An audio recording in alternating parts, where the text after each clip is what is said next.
اللہ الرحمن الرحیم یا ایھا الذین آمنوا توبوا الی اللہ توبۃ نصوحا عسیٰ ربکم ان یکفر عنکم سیئاتکم ویدخلکم جنات تجری من تحتہا الانہار صدق اللہ مولانا العظیم صدق وبلغنا رسولہ النبی الکریم۔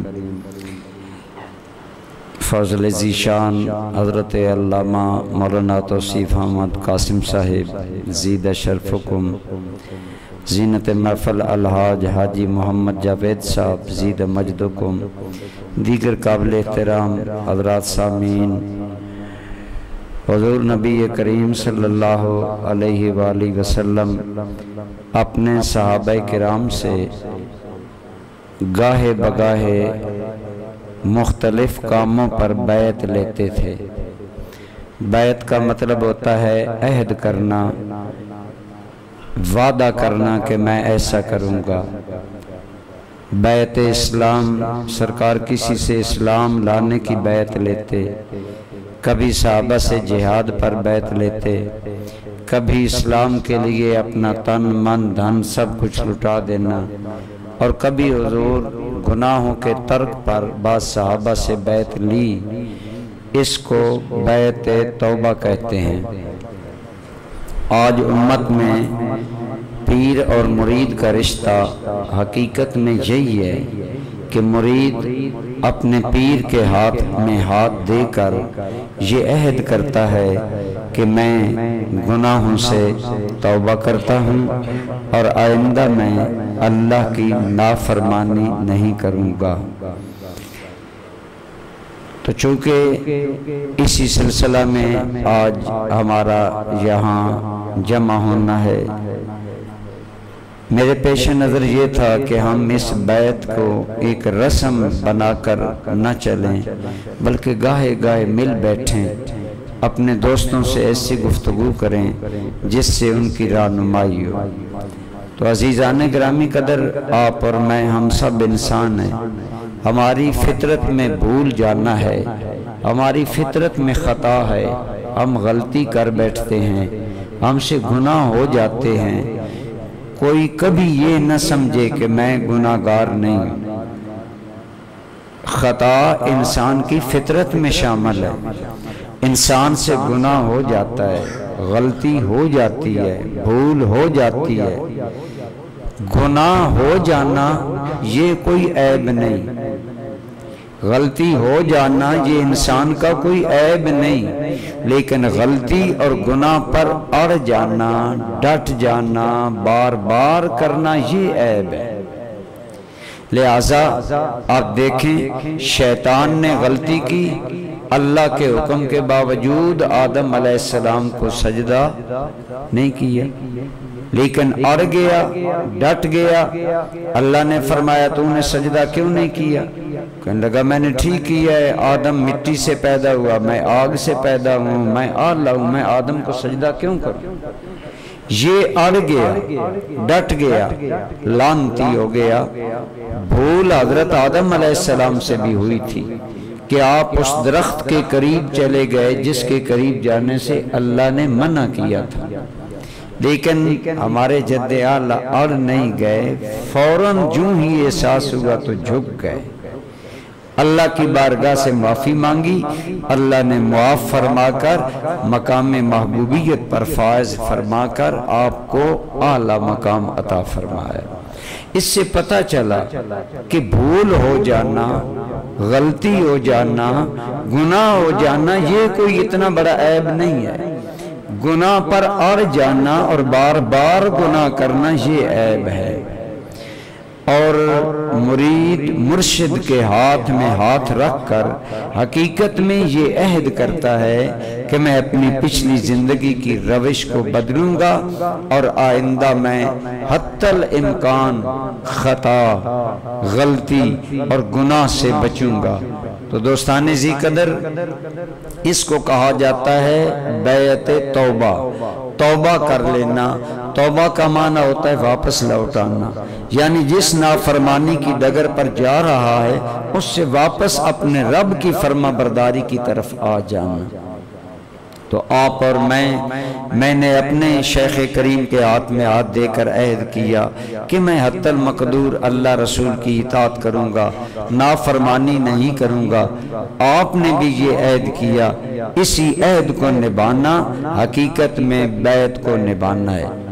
جب بیعت لی جاتی ہے، جو کلمات ہمارے سلسلہ عالیہ، چشتیہ، نظامیہ، سیالویہ کے اندر جو مرشد کلمات ہاتھ میں ہاتھ پکڑ کر پڑھتا ہے، وہ کلمات میں پڑھ دیتا ہوں، آپ کو پتہ چل جائے یہ وہی کلمات ہیں جو بیعت رضوان کے وقت حضور نے 1400 صحابہ سے ہاتھ میں ہاتھ ڈال کر بیعت لی تھی۔ اور اس پر یہ آیت اتری جب حضور صلی اللہ علیہ وسلم صحابہ سے بیعت لے رہے تھے، اللہ کریم نے فرمایا ان الذین یبایعونک انما یبایعون اللہ، اے میرے حبیب جو لوگ آپ سے بیعت کر رہے ہیں وہ صرف آپ سے بیعت نہیں کر رہے، وہ اللہ سے بیعت کر رہے ہیں، وہ اللہ سے عہد کر رہے ہیں، وہ اللہ سے وعدہ کر رہے ہیں۔ فرمایا ید اللہ فوق ایدیہم، اے میرے حبیب یہ تیرا ہاتھ جو بظاہر ان کے ہاتھوں کے اوپر ہے یہ اللہ کا ہاتھ ہے۔ ید اللہ فوق ایدیہم، اللہ کا ہاتھ ان کے ہاتھوں پر ہے۔ آگے فرمایا فمن نکس فانما ینکس علی نفسہ، جو یہ بیعت توڑ دے گا، جو اس بیعت کی نافرمانی کرے گا، جو یہ عہد پورا نہیں کرے گا، وہ اپنا ہی نقصان کرے گا۔ اور آگے فرمایا اور جو اس میں وفا کرے گا، جو بیعت کا حق ادا کرے گا، فمن نکس فانما ینکس علی نفسہ ومن اوفا بما عاہد علیہ اللہ، اور جس نے پورا کر دکھایا وہ وعدہ جو اس نے اللہ سے بیعت کے ذریعے کیا، تو اس کو اللہ تعالیٰ کیا اجر عطا فرمائیں گے؟ فمن اوفا بما عاہد علیہ اللہ فسیؤتیہ اجرا عظیما، ہم ان قریب اسے اپنی بارگاہ سے اللہ بہت بڑا اجر عطا فرمائے گا۔ یہ اجر عظیم کیا ہوگا؟ یہ اجر عظیم بیعت کے تقاضے پورے کرنے کے مطابق ہوتا ہے۔ جو جتنا بیعت کا تقاضا پورا کرے گا، جو مرید جتنا بیعت میں مخلص ہوگا، اتنا اس کو مقام ملے گا۔ کئی لوگ مدتوں بیعت رہتے ہیں، انہیں کچھ نہیں ملتا۔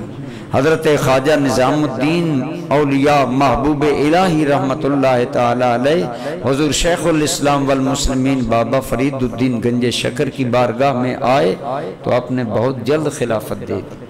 باقی جو حاضر لوگ تھے انہوں نے کہا یہ کل لڑکا ہے، کل آیا ہے، آتے ہی نوازا گیا۔ حضور بابا فرید الدین گنج شکر رحمت اللہ تعالی نے فرمایا کہ یہ دل کی چادر صاف کر کے لایا تھا، صرف رنگ چڑھانے والی بات تھی جو ہم نے کر دی۔ جو بیعت میں جتنا مخلص ہوگا اتنا اس کو مقام ملے گا، جتنا وہ اپنے مرشد کی بات مانے گا، جس قدر ان تعلیمات پر عمل کرے گا۔ آپ دیکھیں 1,40,000 صحابہ کرام نے حضور کی بیعت کی، لیکن کیا سارے صحابہ برابر ہیں؟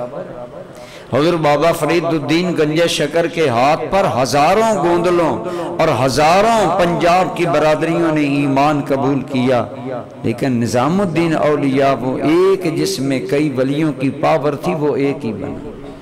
پھر درجہ بدرجہ اسی طرح فمن اوفا بما عاہد علیہ اللہ، اور جس نے وفا کی بیعت میں، تو اس میں آج کی گفتگو میں یہی عرض کروں گا کہ ہم نے توبہ کی ہے اپنے مرشد کے ہاتھ میں ہاتھ دے کر، اپنی سابقہ غلطیوں سے، اپنی سابقہ کمزوریوں سے، اپنی سابقہ کوتاہیوں سے۔ اب ہمیں اس عہد پر ڈٹ جانا چاہیے، اب ہمیں اس عہد پر قائم ہو جانا چاہیے، اور اپنی پوری کوشش کرنی چاہیے کہ ہم پھر گناہ کا اعادہ نہ کریں۔ حدیث پاک میں آتا ہے کہ ہمارا رب کتنا مہربان ہے، ہم توبہ کس کی بارگاہ میں کرتے ہیں؟ اللہ کی بارگاہ۔ اور اللہ کتنا مہربان ہے، حضور نبی کریم صلی اللہ علیہ وسلم کے سامنے قیدی تھے، قیدیوں میں ایک عورت کا بچہ گم ہو گیا۔ جس ماں کا دودھ پیتا بچہ گم ہو جائے، اس کی ماں کی بے چینی کا حال جو ہوتا ہے وہ سارے دیکھ رہے تھے۔ وہ بیچاری کبھی اس خیمے میں کبھی اس خیمے میں، انتہائی بے حال و پریشان۔ جو ہی بچہ ملا لوگوں کے سامنے وہ بیٹھ گئی، بچے کو سینے سے لگایا اور عجیب محبت میں لوٹ پوٹ ہو گئی۔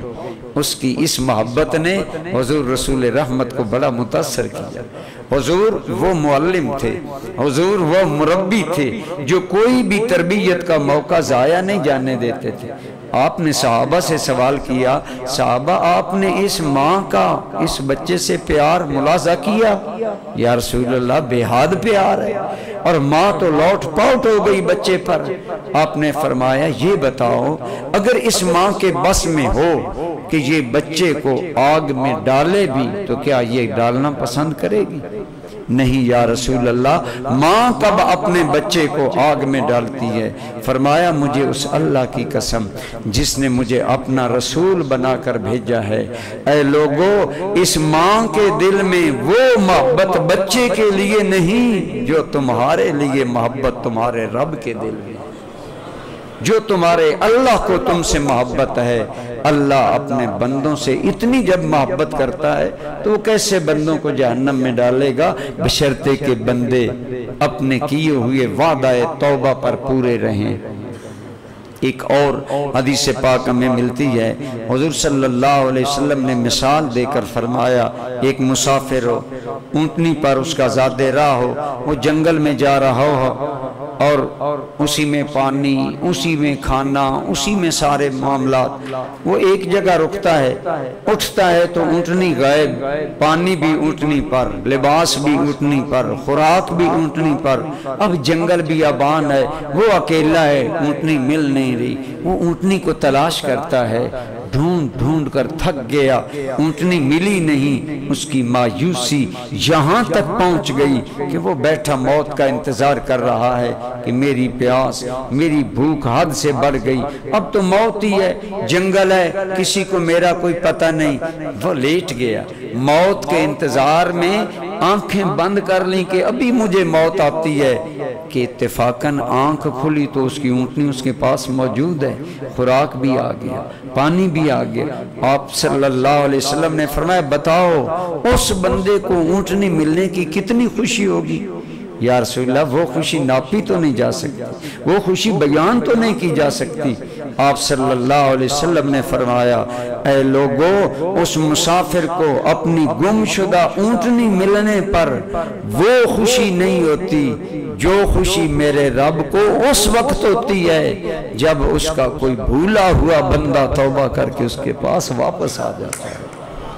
جب بندہ توبہ کرتا ہے اللہ اس سے زیادہ خوش ہوتا ہے۔ تو جو ہمارا رب اتنا مہربان ہے، ہم اس کی بارگاہ میں کیوں نہ توبہ کریں، ہم اس کی بارگاہ میں کیوں نہ لوٹ آئیں، ہم کیوں نہ اپنے گناہوں سے واپس لوٹ آئیں۔ یہی عہد آپ کو یاد دلانا تھا۔ آپ لیٹ تشریف لائے، آپ کو پتہ ہے مسجد امیر حمزہ میں جماعت 1:45 بجے ہوتی ہے، ہم نے تو 10 بجے کا ٹائم رکھا تھا، آئندہ ذرا ٹائم کی پابندی کریں۔ تو میں اپنی گفتگو کو سمیٹتا ہوں۔ توبہ کی ابتدا احساس گناہ سے ہوتی ہے۔ احساس بیدار ہو جائے نا کہ مجھ سے غلطی ہوئی ہے، احساس زندہ رہے تو توبہ کی توفیق ملتی ہے۔ اسی لیے اقبال نے کہا ہے نا، وائے ناکامی متائے کارواں جاتا رہا، کارواں کے دل سے احساس زیاں جاتا رہا۔ بڑا نقصان امت مسلمہ کا یہ ہوا کہ نقصان صبح و شام ہو رہا ہے، رات دن ہو رہا ہے، ہر لمحے امت مسلمہ کا نقصان ہے، لیکن نقصان کا احساس ہی امت میں ختم ہو گیا۔ اقبال کو اسی لیے ترجمان حقیقت کہا جاتا ہے۔ اقبال نے چن چن کر ہماری مرضیں بیان کی، ہماری بیماریوں کی نشاندہی کی۔ احساس انشاءاللہ ختم نہ ہو جائے، یہ احساس زندہ رہے۔ احساس زندہ ہو توبہ کی توفیق ملتی ہے۔ اور جس بندے کو احساس ہو جائے نا مجھ سے غلطی ہو گئی، ہمارا رب اتنا مہربان ہے کہ خدا کی قسم اس کے احساس اور ندامت سے بڑھ کر اس کو عزت عطا فرمائے۔ حضور کے ایک صحابی ہیں، ثعلبہ بن عبد الرحمن نام ہے، یہ حضور کی خدمت میں اسلام قبول کیا تو حضور کی خدمت میں رہنے لگے۔ میں کفر میں رہا، اب کیوں نہ اللہ کے نبی کی خدمت کروں، صبح و شام حضور کی بارگاہ میں رہتے، خدمت کرتے۔ حضور نے بھیجا جاؤ فلاں آدمی کو بلا لاؤ۔ ثعلبہ گیا، ایک گھر میں ایک انصاری عورت ننگے بدن نہ آ رہی تھی۔ حضرت ثعلبہ کی توجہ بھی نہیں، بے دھیانی میں نظر اس عورت کے ننگے بدن پر پڑ گئی، لیکن سچے مسلمان تھے نا، نیا نیا اسلام قبول کیا تھا، حضور کی بارگاہ میں آ کر دل کو پاک کر لیا تھا۔ تو جب نیک کوئی بندہ گناہ کرتا ہے تو اس کو احساس زیادہ ہوتا ہے، وہ زیادہ پنچ ہوتا ہے، کیونکہ وہ کالا داغ دل پر بنتا ہے تو ایک بے چینی، ایک بے سکونی آتی ہے۔ جو بندہ بار بار گناہ کرتا ہے اس کو گناہ کی کوئی پرواہ نہیں ہوتی۔ حضرت ثعلبہ ہے جوان، بے دھیانی میں عورت کے ننگے بدن پر نظر پڑ گئی، کانپ گیا، دل میں خیال آیا میرے گناہ سے اگر رسول اللہ کو اللہ نے آگاہ کر دیا تو میں کون سا منہ لے کر حضور کے پاس جاؤں۔ حضرت ثعلبہ کا یہ احساس اتنا بڑا کہ ندامت میں نکل گئے۔ مکہ اور مدینے کے درمیان پہاڑ تھے، ان پہاڑوں میں چلے گئے، 40 دن گزر گئے، ثعلبہ واپس نہیں آیا۔ حضور کو وحی کے ذریعے اشارہ ملا ثعلبہ اس طرف ہے۔ حضرت سلمان فارسی اور حضرت فاروق اعظم کو حضور نے فرمایا جاؤ ان پہاڑوں میں ثعلبہ ہے، اس کو تلاش کر کے لا۔ گئے، تلاش کیا، ملا نہیں۔ ایک چرواہا بکریاں چرا رہا تھا، پوچھا اس وضع کا ایک جوان، تو فوراً وہ چرواہا بولا، اس نے کہا اسی لڑکے کو تلاش کر رہے ہو جو جہنم کے ڈر سے بھاگا ہوا ہے۔ حضرت فاروق اعظم سمجھ گئے، آپ نے فرمایا ہاں اسی کو۔ اس نے کہا وہ دن کو نظر نہیں آتا، جب آدھی رات گزر جاتی ہے نا تو وہ باہر نکلتا ہے اور عجیب سناٹے میں وہ کرب سے روتا ہے، اور رو کر کہتا کیا ہے؟ کہتا یہ ہے ہائے میری روح روحوں میں کیوں نہ قبض ہو گئی، ہائے میرا جسم کیوں نہ ختم ہو گیا، ہائے میں قیامت میں جواب دہی کے لیے کیوں زندہ ہوں۔ یہ روتا ہے اور چیختا ہے۔ وہ چرواہا کہنے لگا اس کے رونے میں اتنا درد ہے کہ میں سمجھتا ہوں فضائیں بھی رو رہی ہوں۔ حضرت فاروق اعظم نے فرمایا وہی لڑکا ہے۔ انتظار کرنے لگے، آدھی رات کے بعد ثعلبہ نکلا، اسی طرح ہاتھ سر پر رکھے ہوئے دہائی دے رہا ہے اپنے گناہ کی اور اللہ کے خوف کی۔ حضرت عمر نے پکڑ لیا، کہا عمر اس کا مطلب ہے حضور کو میرے گناہ کا پتہ چل گیا۔ زاروں کے تار رونے لگا ثعلبہ، فرمایا مجھے یہ نہیں پتا کہ حضور کو تیرے گناہ کا پتہ ہے یا نہیں، حضور نے مجھے بھیجا ہے کہ اس کو لے آ۔ کہنے لگا عمر تم مجھے چھوڑو گے تو نہیں، لیکن ایک مہربانی کرنا کہ مجھے حضور کے چہرے کے سامنے نہ لے جانا، مجھے شرم آتی ہے، میں حضور کے سامنے کس منہ سے جاؤں گا، اتنا بڑا گناہ مجھ سے ہو گیا۔